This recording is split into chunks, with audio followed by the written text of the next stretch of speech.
జ్ఞానం ఉందని గర్వించిన ఒక పండితుడు చివరికి ఒక పడవవాడి దగ్గర దొరికిపోయాడు. ఒకరోజు ఒక పండితుడు నదిని దాటడానికి ఒక చిన్న పడవలో ప్రయాణం చేస్తున్నాడు. కొంతసేపటికి ఆ పండితుడు ఆ పడవవాడిని అడిగాడు, నీకు వేదాలు లేదా శాస్త్రాలు చదవడం వచ్చా? పడవవాడు వినయంగా చెప్పాడు, లేదు స్వామి, నాకు చదివే అవకాశం రాలేదు. అప్పుడు పండితుడు నవ్వుతూ అన్నాడు, అయితే నీ జీవితంలో సగం వృధా అయింది. పడవవాడు మౌనంగా పడవను నడుపుతూ ఉన్నాడు.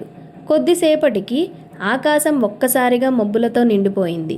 భారీ తుఫాను ప్రారంభమైంది. పడవ బలంగా ఊగడం ప్రారంభమైంది.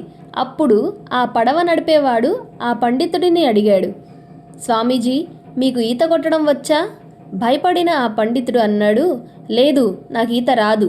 అప్పుడు ఆ పడవ నడిపేవాడు ప్రశాంతంగా అన్నాడు, నాకు శాస్త్రాలు తెలియకపోవచ్చు కానీ నాకు ఈత కొట్టడం వచ్చు అని చెప్పి అతను నదిలోకి దూకి ఈత కొడుతూ ఒడ్డుకు చేరుకున్నాడు.